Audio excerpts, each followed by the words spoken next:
One day there was a man, he was sitting with me on an aircraft. He told me, do you believe in evolution? I told him, what's that? Trust me, even he did not know.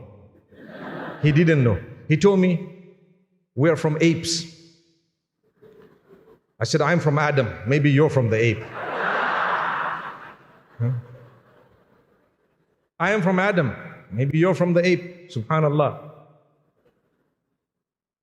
So he said, no, we are from apes. I said, so why are there still apes on earth? It's a question.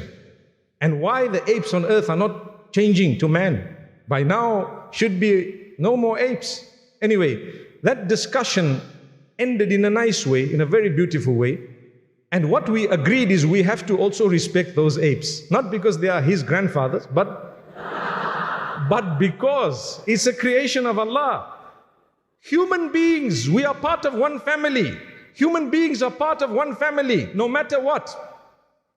There are so many connections between you and me, right? The first original connection is the fact that you are the children of Adam. Now this would include Muslim, non-Muslim, no matter where you are, no matter how you think, how close or far you are from Allah, the sinful, the not so sinful, those who are very sinful, all of those, no matter who you are, I have to acknowledge we are from Adam and we are created by Allah from the dust, the soil and so on, and Hawa is our mother and so on. I have to agree. So there is a connection. If there is a connection, even if I do not like what you are doing, or even if I disagree with you, I need to offer you minimum respect. Because if I'm a Muslim, for example, I have discovered Allah and I worship my Maker alone, I need to love that goodness for everyone else, and I will not be able to communicate that goodness with other people if I don't have a connection or any respect between me and them.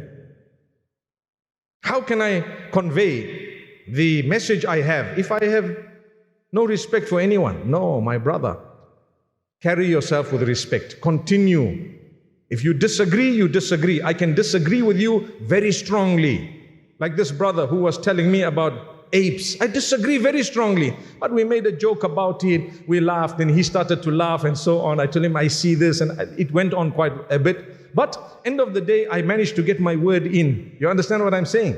Why? Because we respect. I didn't say, no swearing, no abuse, no matter who they are. A believer does not say swear words with his or her mouth.